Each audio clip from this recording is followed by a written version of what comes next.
புதிய வாக்காளர்களை சேர்க்கிறோம் என்கிற பெயரில் வட இந்திய மாநிலத்தவர்களை ஏராளமான வாக்காளர்களை சேர்ப்பதற்கு வாய்ப்பு இருக்கிறது. அப்படி லட்சக்கணக்கான வடமாநிலத்தவர்கள் வாக்காளர்களாக இங்கே மாறினால் ஆச்சி கொழுக்கட்டை மாவு வந்தாச்சு. ஆச்சி கொழுக்கட்டை மாவிற்கு கொழுக்கட்டை அச்சை கேட்டு வாங்குங்கள். பாஜகவுக்கு எதிராக வாக்களிக்கக்கூடிய சிறுபான்மையினர் மற்றும் தலித்துகளின் வாக்குகளை நீக்குவதற்குரிய முயற்சிகளும் பீகாருடைய அந்த தேர்தலை ஒட்டி வரைவு வாக்காளர் பட்டியல் இருக்காங்க. கிட்டத்தட்ட பாத்தீங்கன்னா 60 லட்சம் வாக்காளர்கள் நீக்கி இருக்காங்க. அதுல குறிப்பா பாத்தீங்கன்னா தமிழகத்துல 6.5 லட்சம் வாக்காளர்கள் இருக்கிறதா வந்து சொல்றாங்க. அது எப்படி சார் பாக்குறீங்க? தமிழகத்துல பீகாரை சேர்ந்தவங்க இங்க 6 லட்சம் பேர் இருக்காங்க. அவங்கள இங்க ஆட் பண்ண போறாங்க.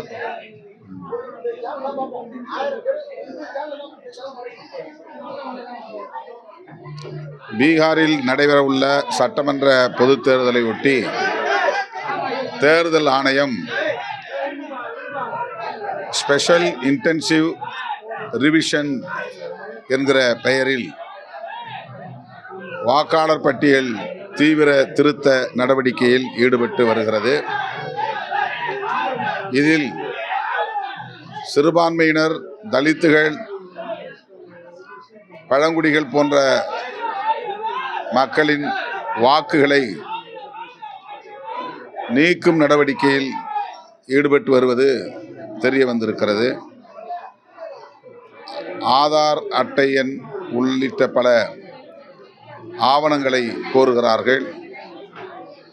கிட்டத்தட்ட சிஏஏ சட்டத்தை நடைமுறைப்படுத்துகிற நடவடிக்கையாக தேர்தல் ஆணையம் இதை ஒரு பரீட்சார்த்தமாக சோதனை முயற்சியாக மேற்கொள்கிறது என்ற ஐயம் எழுந்துள்ளது. இதனை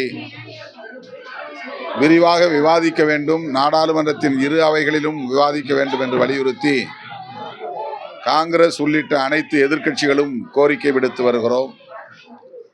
ஆனால் மக்களவையிலும் மாநிலங்களவையிலும் இந்த தீவிர வாக்காளர் திருத்த நடவடிக்கைகள் குறித்து விவாதிப்பதற்கு தயாராக இல்லை. அதனால் இரு அவைகளும் ஒத்தி போடும் நிலை, அவ்வப்போது தள்ளி வைக்கப்படும் நிலை ஏற்பட்டு வருகிறது. இதே நடவடிக்கை பிற மாநிலங்களிலும் மேற்கொள்வதற்கான வாய்ப்புகள் உள்ளன. தமிழ்நாட்டிலும் விரைவில் தேர்தல் வரவுள்ள சூழலில் இந்த தீவிர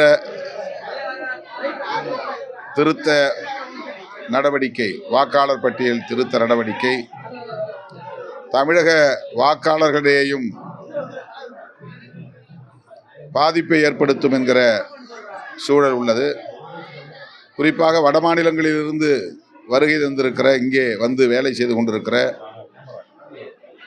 பீகார் உள்ளிட்ட மாநிலத்தை சார்ந்தவர்கள் லட்சக்கணக்கானோர் உள்ளனர். அவர்களை வாக்காளர் பட்டியலிலே இணைக்கிற முயற்சி இருப்பதாக தெரிகிறது. பாஜகவுக்கு எதிராக வாக்களிக்கக்கூடிய சிறுபான்மையினர் மற்றும் தலித்துகளின் வாக்குகளை நீக்குவதற்குரிய முயற்சிகளும் மேற்கொள்ளப்படலாம் என்ற ஐயம் எழுந்துள்ளது. ஆகவே இதனை எதிர்த்து உச்சநீதிமன்றத்திலே வழக்கு தொடுக்கப்பட்டுள்ளது. விடுதலை சிறுத்தைகள் கட்சியின் சார்பிலும் வழக்கு தொடுத்திருக்கிறோம். நீதிமன்றத்தின் மூலம் தீர்வை எதிர்பார்க்கிற அதே வேளையில் அரசியல் சக்திகள் அனைவரும் ஒருங்கிணைந்து தேசிய அளவில் இதற்கு எதிராக போராட வேண்டிய தேவை எழுந்துள்ளதாக கருதுகிறோம்.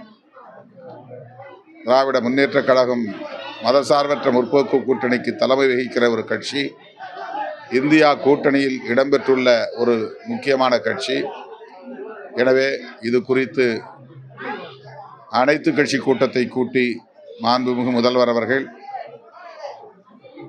இதனை எதிர்கொள்வதற்குரிய நல்ல முடிவை எடுக்க வேண்டும் என்று விடுதலை சிறுத்தைகள் கட்சியின் சார்பில் வேண்டுகோள் விடுக்கிறோம்.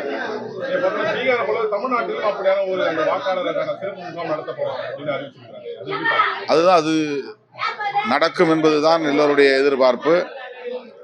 அப்படி நடந்தால் இங்கேயும் புதிய வாக்காளர்களை சேர்க்கிறோம் என்கிற பெயரில் வட இந்திய மாநிலத்தவர்களை ஏராளமான வாக்காளர்களை சேர்ப்பதற்கு வாய்ப்பு இருக்கிறது. அப்படி லட்சக்கணக்கான வடமாநிலத்தவர்கள் வாக்காளர்களாக இங்கே மாறினால் தமிழ்நாட்டு அரசியல் தலைகீழாக மாறிப்போகும். எனவே எந்த மாநிலத்தை சார்ந்தவர்களாக இருந்தாலும் அவர்களுக்கு தமிழ்நாட்டில் வாக்குரிமை இல்லை என்கிற நிலையை உருவாக்க வேண்டும். தமிழ்நாடு முதலமைச்சர் அவர்கள் துணிந்து இந்த நடவடிக்கையை மேற்கொள்ள வேண்டும் என்று விடுதலை சிறுத்தைகள் கட்சி வலியுறுத்துகிறது. ஆச்சி கொழுக்கட்டை மாவு வந்தாச்சு. ஆச்சி கொழுக்கட்டை மாவிற்கு கொழுக்கட்டை அச்சை கேட்டு வாங்குங்கள்.